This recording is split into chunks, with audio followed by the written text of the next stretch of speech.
श्री गणेशाय नमः।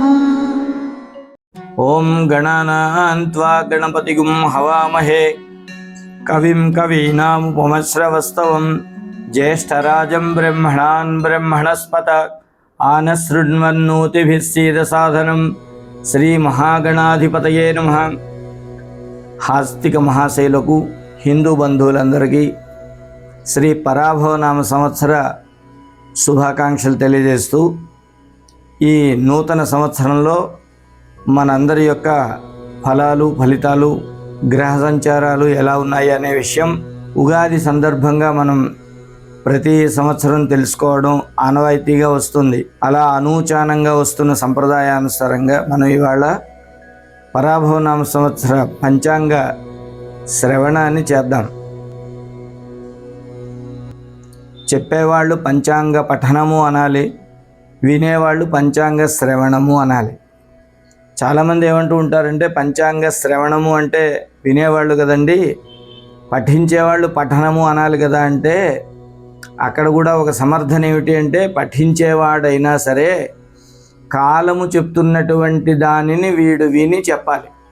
అంచేత వీడు కూడా కాలం చెప్పినట్లే విని వీళ్ళు చెప్తూ ఉండాలి. ఈ కాలము ఎవరి ద్వారా చెప్తుంది అంటే సిద్ధాంతకర్తలు పంచాంగకర్తలు వాళ్ళని సాధనంగా చేసుకొని కాలం చెప్తూ ఉంటుంది. ఆ కాలము కాలపురుషుడు చాలా గొప్పవాడు. నిరంతర వాహినిగా సాగిపోయేటువంటి కాలంలో అనేకమైనటువంటి యుగాలు మహాయుగాలు మన్వంతరాలు నడుస్తూ ఉంటాయి. అందువల్ల మనం ఎక్కడున్నాం, ఈ భూమి మీద మానవ సమాజం ఏర్పడి ఎంత ప్రయాణం జరిగింది, ఈ విషయాలన్నీ మాట్లాడుకునేటప్పుడు పంచాంగ శ్రవణానికి ముందుగా ఒక శుభంకరమైనటువంటి మాట చెప్పుకుందాం. పంచాంగం ఎందుకు వినాలి అంటే శ్రీకళ్యాణ గుణావహం రిపుహరం దుస్వప్న దోషాపహం గంగా స్నాన విశేష పుణ్యఫలదం గోదానతుల్యం నృణాం ఆయుర్వృద్ధిదముత్తమం శుభకరం సంతాన సంపత్ప్రదం నానాకర్మ సుసాధనం సముచితం పంచాంగమాకర్ణ్యతాం. శుభప్రదమైనటువంటి కళ్యాణకారకమైనటువంటి పంచాంగ శ్రవణం. రిపుహరం అంటే శత్రువులను నాశనం చేసేటువంటిది అని. నిజానికి ఈ సంవత్సరం పేరు కూడా దీనికి తగినట్టుగా ఉంటుంది. పరాభవ అంటే అర్థం ఏంటంటే పరాభవం అంటే మనకేదో అవమానం జరుగుతుందని అనుకోకండి. పర అంటే శత్రువులు, అభవంగా ఉంటుంది. అభవము అంటే వాళ్ళు ఎవరు ఉండరు. మనకి శత్రువులు ఎవరు లేనటువంటి పరిస్థితిని మనకి ప్రసాదించేటువంటి సంవత్సరం ఈ పరాభవ నామ సంవత్సరం. అందువల్లనే పంచాంగ శ్రవణంలో రిపుహరం అనేటువంటి మాట చెప్పడం జరిగింది. రిపులు అంటే శత్రువులు అని అర్థం. ఈ పరాభవనామ సంవత్సరం మన ధార్మిక బంధువులు ఎవరికి శత్రువులు లేకుండా శత్రువు నాశనం చేస్తుందని మనం ఆలోచించేద్దాం. దుస్వప్న దోషాపహం, దుర్మార్గమైనటువంటి చెడువైనటువంటి స్వప్నాలు కళలు వచ్చాయనుకోండి, వాటి దోషాలన్నీ పంచాంగ శ్రవణం వల్ల నశిస్తాయి. గంగా స్నాన విశేష పుణ్య ఫలం సిద్ధిస్తుంది. గంగా స్నానం తుంగాపానం అనేటువంటి సామెత ఉంది. పుట్టిన ప్రతి ఒక్కడు కూడా ఉత్తరాదిలో వెళ్ళి గంగా నదిలో స్నానం చేయాలి, దక్షిణ భారతంలో ఉన్నటువంటి తుంగభద్రా నదిలో నీళ్లు త్రాగాలి, తుంగాపానం చేయాలి. తుంగభద్రా నది అంత గొప్పది. తుంగభద్ర రెండు నదులు ఉంటాయి. తుంగ నదీ తీరంలోనే శృంగేరి పీఠం ఉంది. ఇటువంటి అద్భుతమైనటువంటి నదీ నదాలు ప్రవహించేటువంటి భారతదేశంలో కాలగణనం చేయడంలో మనం చాలా ముందున్నాం.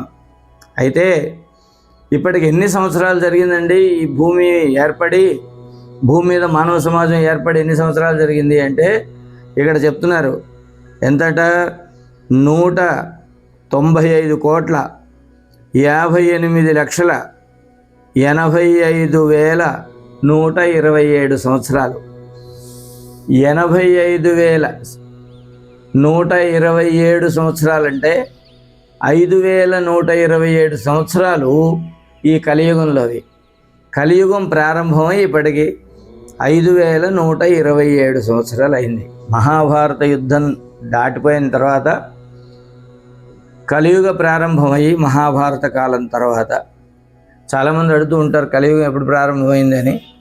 మహాభారతంలో ఎప్పుడైతే ధర్మరాజు అబద్ధం ఆడాడు అశ్వత్థామ హత కుంజరహ అని, అది కలి ప్రవేశించినాకనే ధర్మరాజు అబద్ధం ఆడాడని చెప్తూ ఉంటారు. అటువంటి ధర్మరాజే కాదండి, భీష్ముడి మీద శ్రీకృష్ణ పరమాత్మకు కోపం వచ్చి అసలు ఒక్క ఆయుధం కూడా నేను పట్టుకోను, మీకు రథాన్ని సారథ్యం చేసి పాండవులకి సహాయం చేస్తానన్న కృష్ణుడు కూడా, భగవంతుడు కూడా మాట తప్పి అర్జునుడిని కాపాడడం కోసం, భీష్ముడిని వధించడం కోసం రథచక్రాన్ని తీసి పైకి వెళ్ళాడు. ఆ విధంగా భగవంతుడు కూడా మాట తప్పాడు. అది ఎందుకంటే కలి ప్రవేశం వల్లే జరిగిందట అది కూడా. ఆ విధంగా మహాభారత యుద్ధం తరువాత కలి ప్రవేశం జరిగింది. అక్కడి నుండి కలికాలం మొదలైంది. అది మొదలై ఇప్పటికి 5127 సంవత్సరాలు అయింది. ఆ లెక్క అది ఉంది. అయితే ఈ కలియుగము ఇవి యుగాలు ఏమిటండి అని చాలామంది అడుగుతూ ఉంటారు.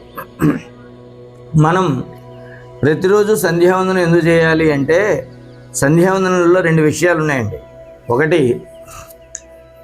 నీవెవరు, నువ్వెక్కడున్నావు, నువ్వు ఇక్కడ ఉన్నప్పుడు నీ సమయం ఏది, ఇది 3 డైమెన్షనల్ అనమాట.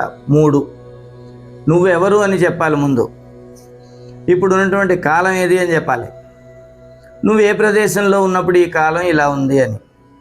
ప్రదేశానికి కాలానికి లెక్క ఉంటుందండి. మనం ఇక్కడ ఈ మహానగరంలో, భారతదేశంలో ఒక మహానగరంలో, ఉదాహరణకు మనం హైదరాబాద్ నగరంలో ఉన్నాం అనుకోండి. హైదరాబాదు నగరంలో ఉన్నప్పుడు సాయంత్రం 5 గంటల సమయం అయితే, అదే సమయంలో అమెరికాలో ఉన్నటువంటి వాడికి వేరే సమయం అవుతుంది కదండి. అందుకని నువ్వు ఉన్నటువంటి ప్రదేశము, ఆ ప్రదేశంలో లెక్కల్లో ఉన్నటువంటి కాలము, ఈ రెండింటినీ లెక్క కడుతున్నటువంటి నీ ఐడెంటిటీ, నీ బాధ్యత ఏమిటి అంటే నీ గోత్రనామాలు నువ్వు చెప్పుకోవడం. ఇది రోజు ఉదయాన్నే ప్రాతకాలంలో మనం సంకల్ప రూపంలో చేసేటువంటి ప్రక్రియ. సంకల్పం అంటే మరేం లేదు, ప్రతిరోజు కాలాన్ని లెక్క పెట్టడం. ప్రతిరోజు కాలాన్ని ఎందుకు లెక్క పెట్టాలండి అంటే, ఇవాళ మనకి వాచీలు ఉన్నాయి, ఫోన్లు ఉన్నాయి, లేకపోతే గడియారాలు గోడకు ఉన్నాయి, ఎంత కాలం నడుస్తుందో లెక్క కట్టి చెప్తుంది. కానీ ఒక చిన్న ఉదాహరణ చెప్దాం. ఎక్కడికైనా ఒక నిర్మానుష్య ప్రదేశంలో, ఒక అడవిలో ఒక 10 రోజులు ఉండి రావయ్యా అన్నాం అనుకోండి, మనం 10 రోజులు ఎలా లెక్క పెట్టాలి? అంతెందుకు, పిల్లలకి సెలవులు వస్తే వేసవి సెలవుల్లో ఆదివారం ఏది, సోమవారం ఏది, బుధవారం ఏది కూడా మనకు తెలియదు. ఎందుకు అంటే పిల్లలకి బడి ఉంటేనే, వాళ్ళు స్కూల్కి వెళ్తేనే మనకి ఏ వారం ఏదో తెలుస్తుంది. అంటే రోజు వారాన్ని గుర్తు చేసుకునేటువంటి ప్రక్రియ ఒకటి మన దగ్గర ఉండాలి. అది లేకపోతే చాలా ప్రమాదం. నేను చూస్తూ ఉంటాను, ఎవరైనా ఒక 10 రోజులు యాత్రలకి టూర్కి వెళ్ళారనుకోండి, టూర్ బయలుదేరి ఎన్ని రోజులు అయిందని మధ్యలో వాళ్ళే అడుగుతూ ఉంటారు, మొన్న అక్కడికి వెళ్ళామా, ఇక్కడికి వెళ్ళామా, ఇవాళ 3వ రోజా 5వ రోజా అని. ఇవన్నీ ఎందుకు చెప్తున్నానంటే, కాలాన్ని లెక్క పెట్టడంలో భారతీయులు చాలా అప్రమత్తంగా ఉండి ఈ భూమి పుట్టినప్పటి నుండి కాలాన్ని లెక్క పెడుతూ వచ్చారు, లెక్క పెడుతున్నారు, ఇంకా లెక్క పెడతారు. వీళ్ళు లెక్క పెట్టడంలో, భారతీయులు లెక్కల్లో ఎంత యాక్యురసీ ఉంటుందంటే, ఎంత స్పష్టత ఉంటుంది అంటే, గ్రహణ కాలాన్ని సరిగ్గా లెక్కగట్టేటువంటి శక్తి మొదట భారతీయులు కనుక్కున్నారు.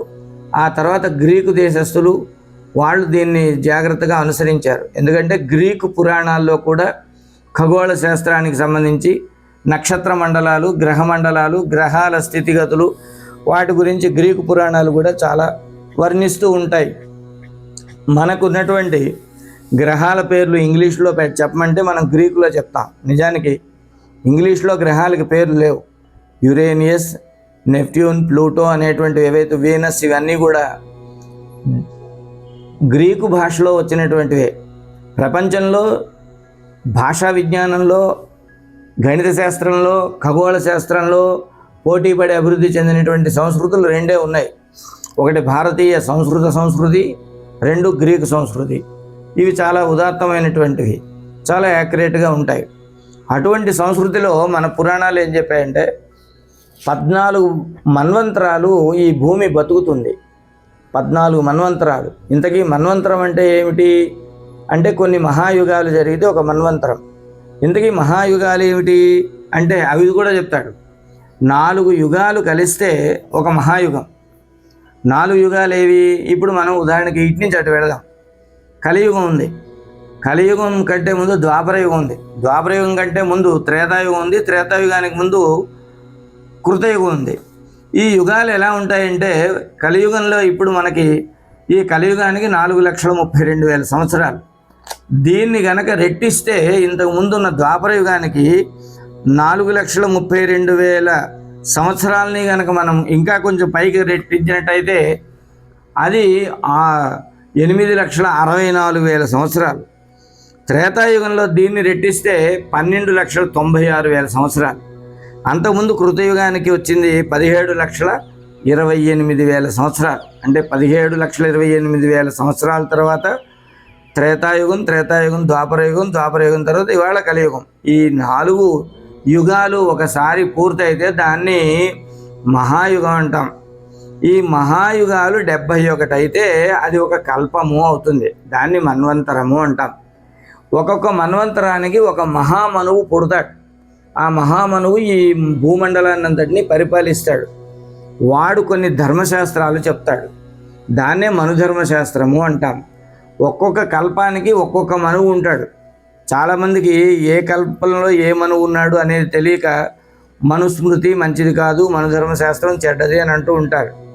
అసలు ఇప్పుడు మనం కలియుగంలో ఈ మహాయుగంలో ఇది ఏ మన్వంతరము అంటే వైవస్వత మన్వంతరం. అసలు 14 మన్వంతరాలు ఉన్నాయి.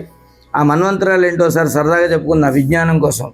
స్వయంభూ మనువు, స్వారోచిష మనువు, ఉత్తమమనువు, తామస మనువు, దైవత మనువు, చాక్షుష మనువు, వైవస్వత మనువు, సూర్య సావరిణి, దక్ష సావరిణి, బ్రహ్మ సావరిణి, ధర్మ సావరిణి, రుద్ర సావరిణి, దేవ సావరిణి, ఇంద్ర సావరిణి అనేటువంటి 14 మంది మనువుల్లో 7వ మనువైనటువంటి వైవస్వత మన్వంతరంలో శ్వేతవరాహ కల్పము అనేటువంటి కల్పంలో మనం ఉన్నాం. ఈ మహాకల్పంలో ఇవాళ కలియుగంలో ఉన్నాం. ఈ కలియుగంలో ఇంకా ఫస్ట్ 4th మొదటి పాదంలోనే ఉన్నాం. ఈ మొదటి పాదంలో ఎన్ని సంవత్సరాలు అయ్యాయి? 5,127 సంవత్సరాలు పూర్తయి 5,128వ సంవత్సరంలోనికి అడుగు పెడుతున్నాం. ఆ 5,128వ సంవత్సరమే పరాభవనామ సంవత్సరంలోనికి మనం ఇవాళ అడుగు పెడుతున్నాం.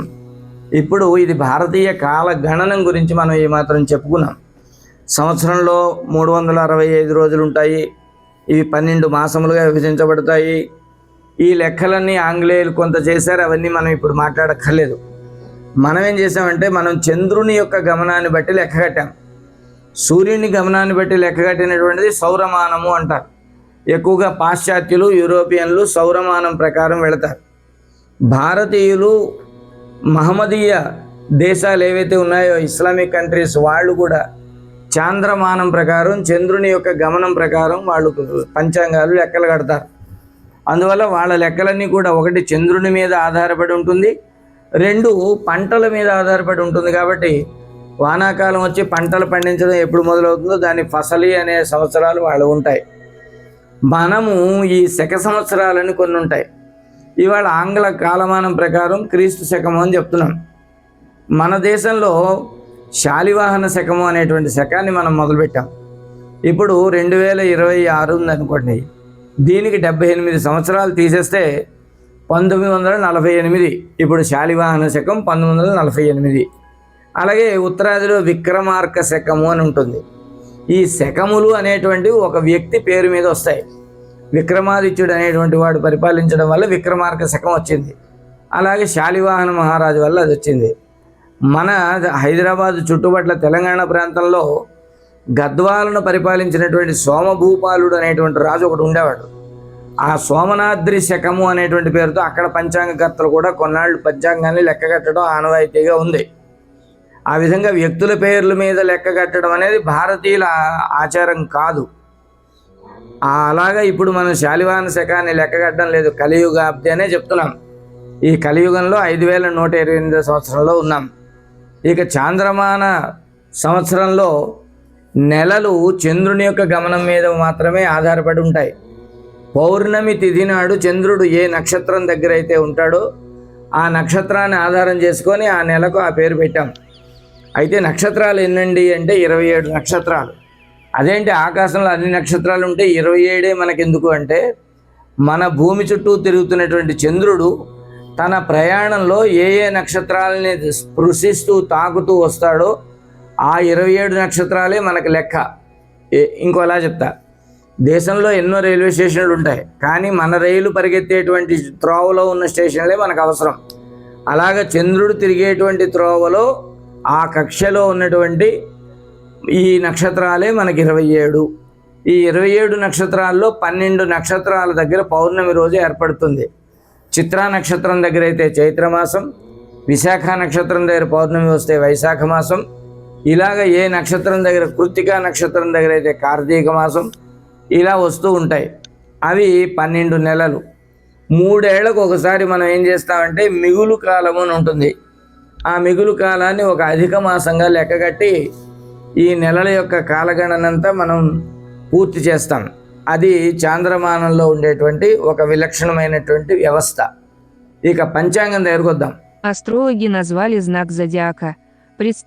పంచ అంగములు 5 విధాలైనటువంటి భాగాలు ఇందులో ఉంటాయి. ఇందులో మొదటిది తిథి, వారము, నక్షత్రము, యోగము, కరణము అనేటువంటి విషయాలు ఉన్నాయి. తిథులు అంటే తిథి అనే శబ్దాన్నే తేదీ అంటూ ఉంటాం తెలుగులో. మనకి తిథులు ఉన్నాయి, శుక్లపక్ష తిథులు, బహుళపక్ష తిథులు. ఏవి? ప్రతిపత్తి అంటే పాడ్యమి, ద్వితీయ అంటే విధియ, తృతీయ అంటే తదియ, చవితి, పంచమి, ఇలాగ 15. శుక్లపక్షంలో తిథులు 15 అయిపోతే పౌర్ణమి. ఆ తర్వాత చంద్రుడు తగ్గుతూ వస్తూ ఉంటుంటే అవరోహణ క్రమంలో వస్తే అక్కడ మళ్ళీ 15 తిథులు అయిపోయాక అమావాస్య. అలాగ శుక్లపక్ష తిథులు, బహుళపక్ష తిథులు కలిపి 30 రోజులు ఒక మాసముగా మనం చెప్పుకుంటూ ఉంటాం. అయితే ఇక్కడ ఈ శుక్లపక్ష తిథులను లెక్కించడం అనేటువంటిది ఒకటి. వాటితో పాటు వారములు 7 ఉంటాయి. సరే, వారములు విచిత్రం ఏమిటంటే ప్రపంచంలో ఏ దేశంలోనైనా ఏ ప్రాంతంలోనైనా ఈ వారముల పేర్లన్నీ మాత్రం 7 గ్రహాల పేర్ల మీద ఆధారపడి ఉంటాయి. సూర్యుడు ఖగోళం ప్రకారంగా అంటే సైన్స్ ప్రకారంగా సూర్యుడు ఒక పెద్ద నక్షత్రం అనుకుంటే సూర్యుని చుట్టూ 9 గ్రహాలు తిరుగుతున్నాయి అనేటువంటిది ఒక లెక్క. అయితే భారతీయ పంచాంగ గణితం ఏం చెప్తుందంటే సూర్యుడు కూడా ఒక గ్రహంగా చెప్పి ఆ సూర్యుడు, సోముడు అంటే చంద్రుడు, తర్వాత అంగారకుడు భూమి నుంచి పుట్టినటువంటి వాడు అనేటువంటి మాట ఉంది. అంగారకుడు, తర్వాత బుధుడు, తర్వాత గురుడు, శుక్రుడు, శని. ఈ 7 వారములకు 7 పేర్లు పెట్టిన తర్వాత మనం ఇంగ్లీష్ రాహువు, కేతువు అనేటువంటి గ్రహాలు ఇవి ఉపగ్రహాలు అని చెప్పేసి మామూలు భాషలో తోక గ్రహాలు అంటూ ఉంటారు. ఈ గ్రహాలు 2 ఇవి ఆంగ్లేయులు నెప్ట్యూన్, ప్లూటో అనేటువంటి గ్రహాలుగా వీటిని వివరిస్తూ ఉంటారు. ఆ విధంగా తిథి, వార, నక్షత్రాల్లో వారమునకు గ్రహాల పేర్లే పెట్టడం జరిగింది. ఈ తిథులు ఏవైతే ఉన్నాయో మొత్తం 15 తిథులు. తిథి గురించి, వారం గురించి చెప్పిన తర్వాత నక్షత్రాలు ఉంటాయి. నక్షత్రములు 27 నక్షత్రాలు. 12 రాసుల్లో మనం వీటిని అమర్చాలి. 12, 27 భాగించడానికి కుదరదు కాబట్టి 27 నక్షత్రాలని ఒక్కొక్క నక్షత్రాన్ని 4 పాదాలు చేసి 27 × 4 108 పాదాలు చేసి 108 పాదాలని 12 చేత భాగిస్తే ఒక్కొక్క రాశిలో 9 పాదాలు వస్తాయి. అంటే ఒక మేషరాశిలో మీకు 4, 4, 1 అంటే అశ్వని, భరణి పూర్తిగా ఉండి కృత్తికా నక్షత్రం యొక్క పాదం వస్తే అది మేషరాశి అవుతుంది. ఆ కృత్తికా నక్షత్రంలో మిగిలిన 3 పాదములు, తర్వాత వచ్చే నక్షత్రంలో 2 పాదాలు వస్తే ఆ తర్వాత వచ్చేటువంటి రాశి వృషభం అవుతుంది. ఇలాగ 9 పాదాలు కలిగి ఉన్నటువంటి రాసులు 12 ఏర్పడి 12 9 108, 108 27 నక్షత్రాలుగా ఉంటూ ఉంటాయి. ఇది నక్షత్రాలకు సంబంధించినటువంటి లెక్క. తిథి, వారము, నక్షత్రము ఈ 3 అంశములు ఖగోళ శాస్త్రంలో ఉండేటువంటి వ్యవస్థ. ఈ ఖగోళ శాస్త్రం అయిపోయిన తరువాత ఇక మిగిలింది యోగము, కరణము. ఈ యోగ కరణాలు పంచాంగంలో ఒక విధంగా చెప్తారు. మనం సామాన్యంగా సాధారణ జనులకు అర్థమైనట్టు చెప్పాల్సింది ఏంటంటే ఈ తిథి, వార, నక్షత్ర సందర్భంలో నీ జన్మరాశికి ఏ యోగము రాసి పెట్టుందో అది నీకు సిద్ధిస్తుంది అని చెప్తుంది. అదేంటండి, పుట్టిన వాళ్ళ జాతకం రాసేటప్పుడు ఈ తిథివార నక్షత్రాలు ఎలా వస్తాయి అంటే, మాతృగర్భంలో ఉండి తల్లి గర్భంలో నుండి ఈ ప్రపంచ ఆవరణంలోనికి శిశువు వచ్చేటప్పుడు మొట్టమొదట ఊపిరి బ్రీదింగ్ ఎక్కడ తీసుకుంటాడో ఆ భూమి మీద ఉన్నటువంటి అక్షాంశ రేఖాంశాలు అంటే లాంగిట్యూడ్ అండ్ లాటిట్యూడ్స్ అంటాం కదా, వీటికి దగ్గరలో ఉన్నటువంటి ఏ నక్షత్రం ఉంటుందో ఆ నక్షత్రం యొక్క ప్రభావము ఆ శిశువు మీద ఉంటుంది అనేటువంటిది ఇందులో చెప్పవలసినటువంటి విషయం. అలాగా అది మన జన్మ నక్షత్రం అవుతుంది. ఎప్పుడైతే మొదటి బ్రీత్ తీసుకుంటామో, మొదటి ఊపిరి తీసుకుంటామో, ఆ నక్షత్ర ప్రభావంతో తీసుకోవడం వల్ల ఆ వ్యక్తి యొక్క జీవన లక్షణాలు ఇలా ఉంటాయి అని చెప్పడం జరుగుతుంది. అయితే ఇక్కడ జ్యోతిష్య శాస్త్రం ఏం చెప్తుందంటే, ఈ నక్షత్ర ఫలాల వల్ల ఆ జీవుడికి ఒక రకమైనటువంటి లక్షణాలు ఉంటాయి అని చెప్తుంది తప్ప భవిష్యత్తులో ఇలా జరుగుతుందని చెప్పదు. ఆంగ్లేయులకు అర్థమైనట్టు మాట చెప్తూ ఉంటాం, longitude and latitude decide your attitude అని చెప్పేసి. అక్షాంశ రేఖాంశాలు నీ యొక్క జీవన గతిని నిర్ణయిస్తాయి అని చెప్తాం. అదే సందర్భంలో అవి నీ లక్షణాలు ఇలా ఉంటాయి అని ఫీచర్ని చెప్తాయి తప్ప ఫ్యూచర్ని చెప్పవు. మనం ఊహించుకుంటూ ఉంటాం, ఈ నక్షత్రానికి ఇలా జరుగుతుంది, ఈ నక్షత్రానికి ఇలా జరుగుతుందని ఊహిస్తూ ఉంటాం. ఇందులో మళ్ళీ రెండు ఉంటాయి, గ్రహచార ఫలాలు ఉంటాయి, గోచార ఫలాలు ఉంటాయి. గోచారము అంటే గోవు అంటే భూమి అని అర్థం.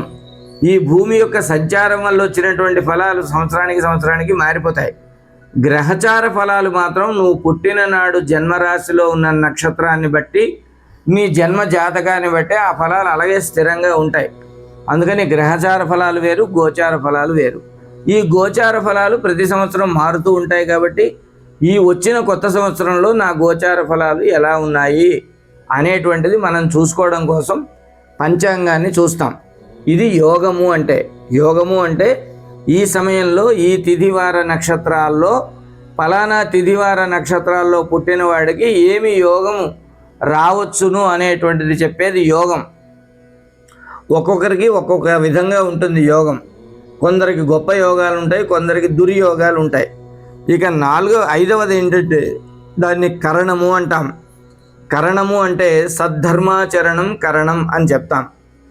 ఇంకా కొన్ని వాటికి వేరే కరణములు అంటే వేరే అర్థంలో వేరే పేర్లు ఉన్నాయి. కానీ సామాన్యులకు అర్థమైనటువంటి విషయంలో ఏంటంటే కరణము అంటే ఉపకరణము అని అర్థం. నీకు రాసి పెట్టిన యోగము నీకు తగిలినట్టుగా సిద్ధించాలి అంటే నువ్వు చేయాల్సినటువంటి ఒక ప్రయత్నం ఒకటి ఉంటుంది. ఆ ప్రయత్నాన్నే కరణము అంటాం. చాలామంది అడుగుతూ ఉంటారు, ఏమండి మనకు రాసి పెట్టి ఉంటే మనకు జరిగి తీరుతుంది కదా, మనం ఎందుకు ఆ ప్రయత్నం చేయకపోయినా వస్తుంది కదా అని. అది చాలా పొరపాటు. ఉదాహరణకి అందరికి అర్థమైనట్టు ఒక ఉదాహరణ చెప్తూ ఉంటాం. బ్యాంకులో మన డబ్బు ఉంది, అక్కడికి వెళ్ళగానే ఏమండి నా డబ్బు ఇచ్చేయండి అంటే ఇచ్చారు. నీకు ఇవ్వచ్చు అని రాసి ఉంది, కాదనలే, అది నీదే. కానీ నువ్వు అక్కడ ఒక చెక్ తీసుకోవాలి, సంతకం పెట్టాలి, ఆ సంతకం సరిగ్గా ఉందో లేదో రుజువు కావాలి, అప్పుడు నీకు నీ యోగం సిద్ధిస్తుంది. ఇది కూడా అంతే. భగవంతుని యొక్క లీలలో గ్రహ సంచారంలో నీకు ఆ సమయంలో ఏ యోగం అయితే ప్రసాదించుందో ఆ యోగం నీకు సిద్ధించాలి, మంచి యోగం సిద్ధించాలి అంటే నువ్వు సత్కర్మాచరణం సద్ధర్మాచరణం చేయాలి.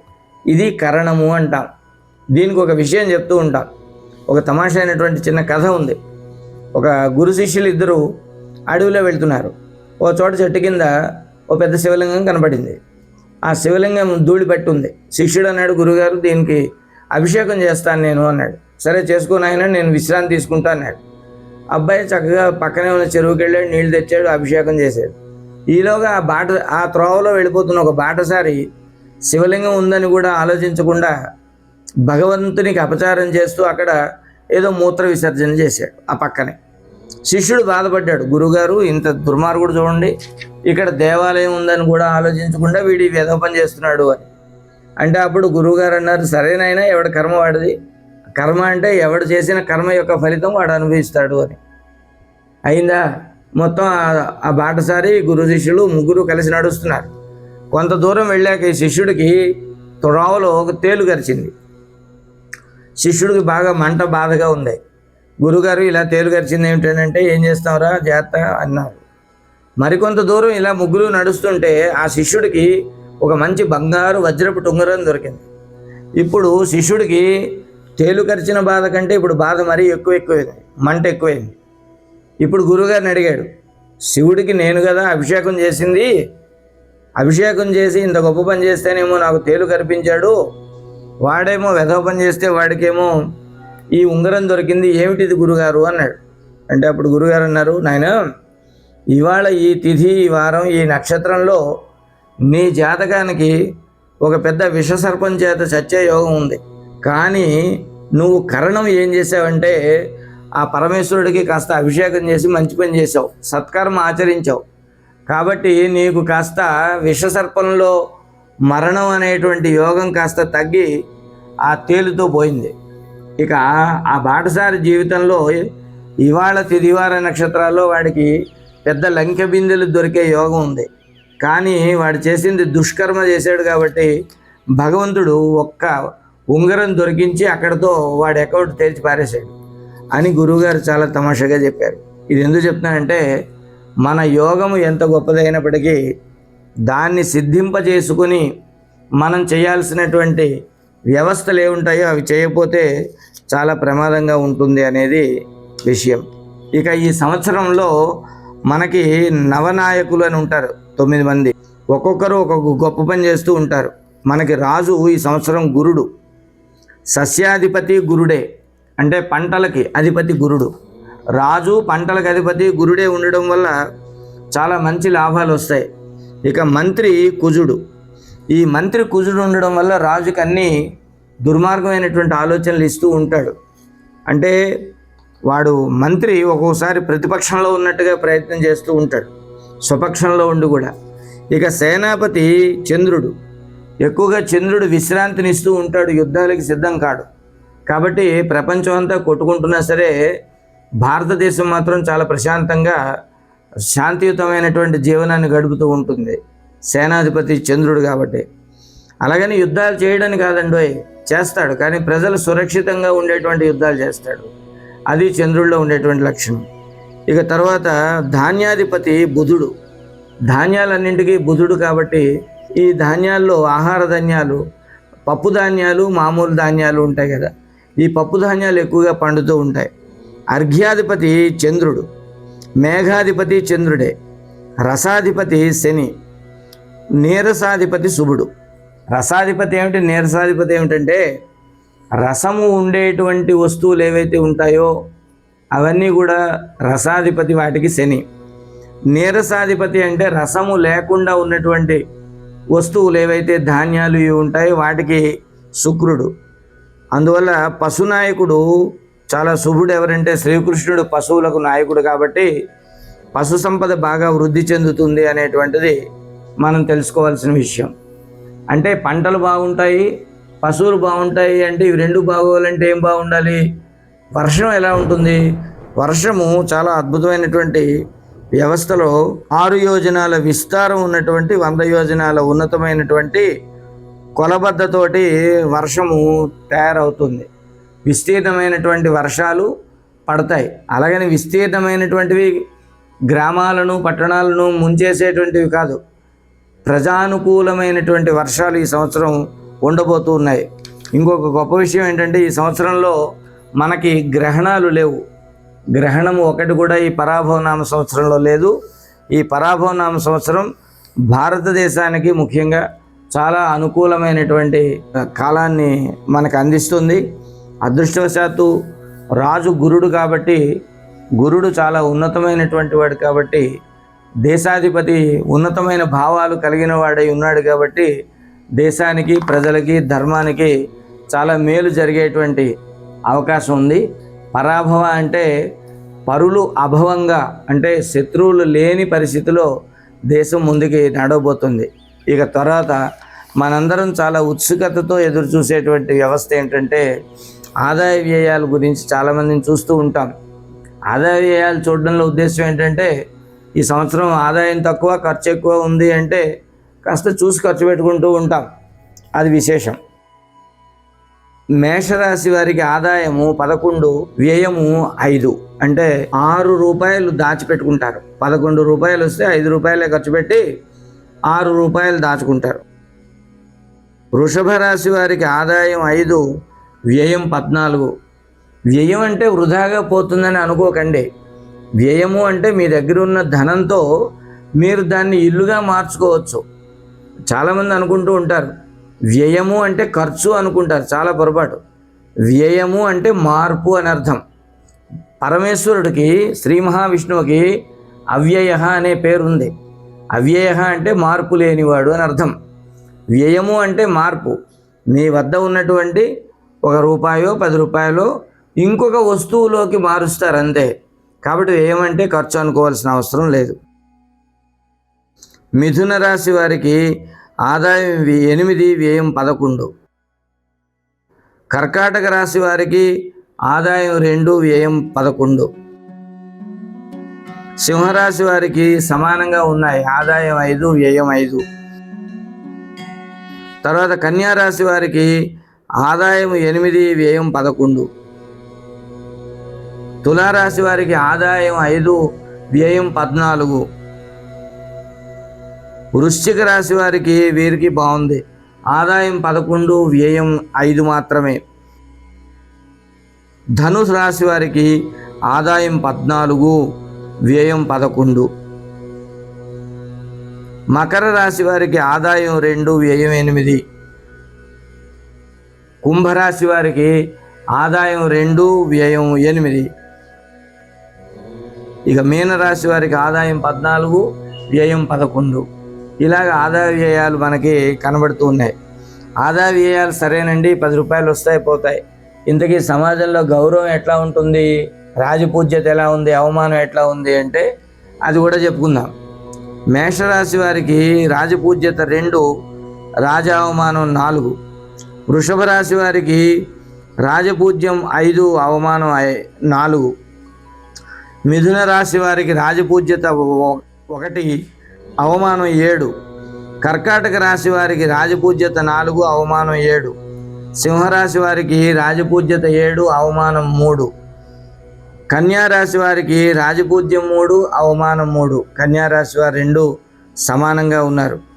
సింహరాశి వారికి రాజపూజ్యం 7, అవమానం 3. ఈ గత నెల జరిగినటువంటి చంద్రగ్రహణంలో కూడా సింహరాశి వారి పేరు మీదే జరిగింది. అందువల్ల వీళ్ళకి రేపు రానున్న రోజుల్లో జూలై మాసం వరకు, అంటే ఆషాఢ మాసం వరకు కూడా వీళ్ళు చాలా ఇబ్బందులు పడుతూ ఉంటారు. అవమానాలు కొంత ఉంటాయి, తలపెట్టిన కార్యాలు జరగవు, అది ఇబ్బందిగా ఉంటుంది. కన్యా రాశి వారికి ఆదాయం 3, వ్యయం 3. తులారాశి వారికి ఆదాయం 9, వ్యయం 3. వృశ్చిక రాశి వారికి ఆదాయం 2, వ్యయం 9. ఆదాయ వ్యయాలు చూసిన విధంగానే మనం రాజపూజ్య అవమానాలు కూడా చూసుకోవాలి. సరే, గట్టిగా శ్రమపడిన వాడికి 10 రూపాయల ఆదాయం వస్తుంది, ఖర్చు పెట్టుకుంటాడు, అది వేరే. కానీ గౌరవము అవమానం ఎలా ఉంటుంది సమాజంలో అనేది కూడా మనం చూడాలి. మేషరాశి వారికి రాజపూజ్యం 2, అవమానం 4. వృషభ రాశి వారికి రాజపూజ్యం 5, అవమానం 4. మిథున రాశి వారికి రాజపూజ్యం 1, అవమానము 7. కర్కాటక రాశి వారికి రాజపూజ్యం 4, అవమానం 7. సింహరాశి వారికి రాజపూజ్యం 7, అవమానం 3. కన్యా రాశి వారికి రాజపూజ్యం 3, అవమానం 3. తులారాశి వారికి రాజపూజ్యం 9, అవమానం 3. వృశ్చిక రాశి వారికి రాజపూజ్యం 2, అవమానం 9. ధనురాశి వారికి రాజపూజ్యం 5, అవమానం 6. మకర రాశి వారికి రాజపూజ్యం 1, అవమానం 2. కుంభరాశి వారికి రాజపూజ్యం 4, అవమానం 2. మీనరాశి వారికి రాజపూజ్యం 7, అవమానం 5. ఈ విధంగా రాజపూజ్య అవమానాలు ఉన్నాయి. ఇక కందాయ ఫలములను ఒకటి ఉంటుంది. కందాయ ఫలాలు ఏంటంటే సంవత్సరంలో ఉన్నటువంటి 12 నెలల్లో 3 భాగాలు చేసి మొదటి 4 నెలలు, తర్వాత 4 నెలలు, ఆ తర్వాత 4 నెలలు. ఇందులో ఏ 4 నెలల్లో మన ఆరోగ్యం బాగుంటుంది, ఎక్కడ కొంచెం ఇబ్బంది కలుగుతుంది అనేది చెప్పేదాన్ని కందాయ ఫలము అంటారు. 27 నక్షత్రాల వాళ్ళకి కందాయ ఫలాలు మూడేసి సంఖ్యలు వస్తాయి. ఇది మనందరికీ పరిచయమైనటువంటి విషయమే. ఆ సంఖ్యల్లో ఎక్కడ 0 ఉందో చూసుకుంటే ఆ 4 నెలలు మనకు ఆరోగ్యం భంగంలో ఉంటుంది, అనారోగ్యం వస్తుంది అని అర్థం. ఇప్పుడు ఒక్కొక్క నక్షత్రం వాళ్ళకి 3 సంఖ్యలు చెప్తాను. మొదటి 0 ఉంటే మొదటి 4 నెలలు, రెండవ 0 ఉంటే రెండవ 4 నెలలు, మూడవ 0 ఉంటే మూడవ 4 నెలలు మనకు ఆరోగ్యం ఇబ్బంది అవుతుంది అనేది అర్థం చేసుకోవాలి. ఇప్పుడు వరుసగా 27 నక్షత్రాల గురించి చెప్తూ ఉంటాను. అశ్విని నక్షత్రం వారికి 4, 2, 4. భరణి నక్షత్రం వారికి 7, 0, 2 అంటే మధ్యలో 4 నెలలు వీళ్ళకి అనారోగ్యం వచ్చే అవకాశం ఉంది. కృత్తికా నక్షత్రం వారికి 2, 1, 0 అంటే వీళ్ళకి చివరి 4 నెలలు ఇబ్బంది అయ్యేటువంటి అవకాశం ఉంది. రోహిణికి 3, 2, 3, 5, 2, 3. మృగశిర నక్షత్రం వారికి 0, 0, 1 అంటే మృగశిర వాళ్ళు చాలా జాగ్రత్తగా ఉండాలి. మొదటి 8 నెలలు చాలా అనారోగ్యంగా ఉంటారు. తర్వాత 4 నెలల్లో కూడా ఒక్క సంఖ్య మాత్రమే ఉందంటే ఆరోగ్యం ఉన్నా సరే చాలా అల్పంగా ఉంటుంది. ఆరుద్ర నక్షత్రం, ఆశ్లేష నక్షత్రం వారికి 3, 1, 4. పునర్వసు నక్షత్రం వారికి 6, 2, 2. పుష్యమి నక్షత్రం వారికి వీళ్ళు చాలా జాగ్రత్తగా ఉండాలి. 1, 0, 0 అంటే మొదటి 4 నెలలే ఆరోగ్యం ఉంటుంది. తర్వాత 8 నెలలు వీళ్ళు చాలా ఇబ్బందులు పడవలసిన అవకాశం వస్తుంది. పుష్యమి నక్షత్రం. ఆశ్లేష నక్షత్రం వారు 4, 1, 3. మఘ నక్షత్రం వారికి 7, 2, 1. పూర్వ ఫల్గుని వారికి 2, 0, 4. ఉత్తర ఫల్గుని వారికి 5, 1, 2. హస్త 0, 2, 0. చిత్త 3, 0, 3. స్వాతి 6, 1, 1.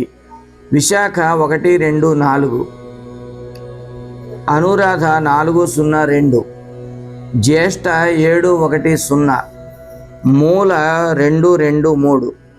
పూర్వాషాఢ 5, 0, 1. ఉత్తరాషాఢ 0, 1, 4. శ్రవణము 3, 2, 2. ధనిష్ట 6, 0, 0. శతభిషము 1, 1, 3. పూర్వభాద్ర 4, 2, 1. ఉత్తరాభాద్ర 7, 0, 4. రేవతి 2, 1, 2. ఈ విధంగా కందాయ ఫలాలు మన ఆరోగ్య వ్యవహారాలను, శారీరక పరిస్థితులను తెలియజేస్తాయి. ఇవి కాక మనం పంచాంగంలో ఏ నక్షత్రాలు ఏ దోషాలు ఉన్నాయి అనేటువంటి వాళ్ళు తమ నక్షత్రాలకు సంబంధించినటువంటి ప్రక్రియలు, సత్కర్మాచరణలు చేస్తే కాలగణనంలో మనకి లిఖించినటువంటి యోగాలన్నీ కూడా దుర్యోగాలైతే తక్కువలో పోతాయి, మంచి యోగాలైతే సంపూర్ణంగా సిద్ధిస్తాయి. ఆ విధంగా పంచాంగం మీద శ్రద్ధ పెట్టి నిరంతరము దైవ ధ్యానాన్ని, మృత్యుంజయ జపాన్ని చేయడం అన్ని విధాల శ్రేయస్కరమని పెద్దలు చెప్తూ ఉంటారు. అటువంటి పంచాంగాన్ని మనం ఇవాళ ఆకర్ణిస్తున్నాం. ఇంకొక విషయం, ఉత్సవ విషయానికి వద్దాం. ఇంతసేపు పంచాంగం మాట్లాడుకున్నాం. పంచాంగం వినేటువంటి రోజున, ఉగాది రోజున ఆది అంటారు. చాలామంది దీన్ని యుగం యొక్క ప్రారంభం అంటూ ఉంటారు. కానీ ఇది యుగం ప్రారంభం కాదు. ఉగా అంటే నక్షత్రము అని అర్థం. నక్షత్ర సంచారం ప్రారంభమైనటువంటి రోజు అనే అర్థం ఉగాది అంటాం. ఈరోజు మనం ఏం చేస్తాము అంటే చాలా అద్భుతంగా చెప్పింది శాస్త్రం. ముందు ధ్వజారోహణం చెయ్యాలి.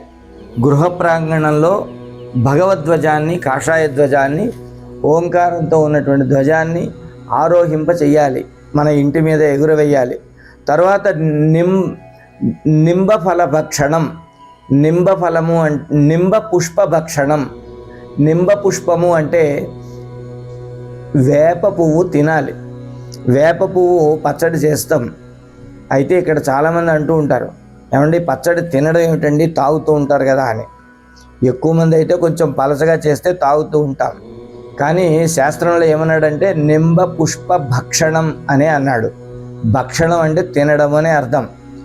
కాసిన్ని మామిడికాయ ముక్కలు, ఇంత బెల్లం ముక్కలు, తేనె, చింతపండు, మిరపకాయ కారము, ఇలాగ షడ్రుచులు 6 రుచులు ఇందులో కలిస్తే 6 ఋతువుల యొక్క రుచులన్నీ కూడా అనుభూతికి వచ్చి నోట్లో పచ్చడి వేసుకోగానే ఒక సరదాగా పల్లెల్లో చెప్తూ ఉంటారు, నోటిలో పచ్చడి వేసుకోగానే ముందు వేపు వచ్చి చేదుగా అనిపిస్తేనట కష్టాలన్నీ ముందు వచ్చేసి తొందరగా పోతాయట.